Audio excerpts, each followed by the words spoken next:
Hi, I'm Dale Cobb, and welcome to Success Path 60-Second Resume Building Seminar. In this segment, I want to cover contact information as it's found at the top of your resume. It may surprise you how many important details go into this very small space. I'm also assuming you have some basic knowledge of word processing software. If not, you'll have to get some one-to-one coaching to help all this make sense. The first thing I want to say is do not ever use the header, or for that matter the footer tools of your word processing software. And generally speaking, don't ever use the resume templates found in Microsoft Word or other word processing programs like Apple Pages. They may utilize the header tools, and almost without exception they use text boxes. Both headers, footers, and text boxes create problems for applicant tracking software. If you find a template that you like in either Word or Pages, you may be able to rebuild a similar look without the text boxes, but that really can be difficult. Your first and last name should appear as a standalone line above the top of your resume document. The contact information should always appear right under the name.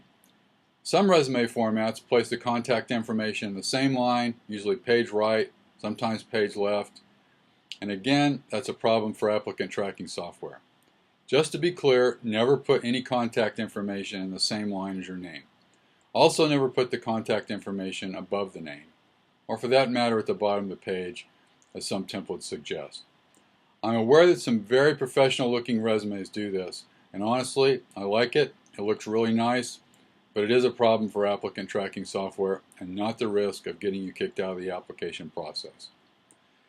The contact line under your name should include city, state, and zip, phone number with a professional voicemail that's set up that's checked and cleared daily, a hyperlinked email that's professional and checked daily, and I also suggest a hyperlinked LinkedIn profile link.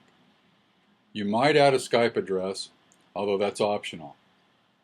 If you're applying for a job in a city other than the one you live in and you're willing to move, you might consider using the city you're applying into, especially if you have a close friend or relative that lives there.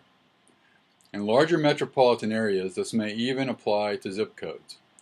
Many employers assume a candidate won't put up with long commutes for very long and won't become a long-term employee.